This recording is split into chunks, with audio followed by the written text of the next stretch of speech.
McGirt v. Oklahoma. Facts. McGirt is an enrolled member of the Seminole Nation. McGirt was convicted by an Oklahoma state court of 3 sexual offenses. The crimes took place on the Creek Reservation. McGirt appealed his case to the Supreme Court, arguing he is not subject to Oklahoma state jurisdiction because he is an enrolled member of the Seminole Nation, the crime took place on the Creek Reservation, and Congress had not granted the state of Oklahoma jurisdiction to prosecute an enrolled member of the Seminole Nation for crimes committed on the Creek Reservation, nor did Congress eliminate the reservation. Issue.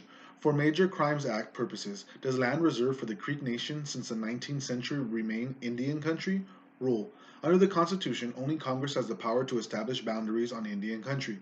Once a reservation is established, it retains that status until Congress explicitly indicates otherwise. Congress can alter the terms of an Indian treaty, and its intent to do so must be clear and plain.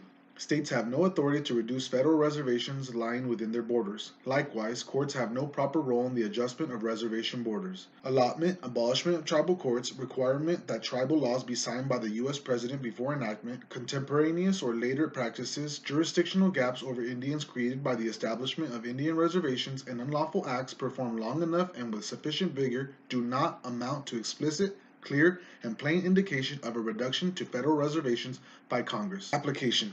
Here, while the federal government implemented allotment strategies, abolished tribal courts, required tribal laws be signed by the U.S. President before enactment, created jurisdictional gaps, and acted unlawfully towards Indians, Congress did not explicitly, clearly, and plainly enact a law that reduced or eliminated the Indian country of Creek Nation. Conclusion. Therefore, for Major Crimes Act purposes, land reserved for the Creek Nation since the 19th century remains Indian country.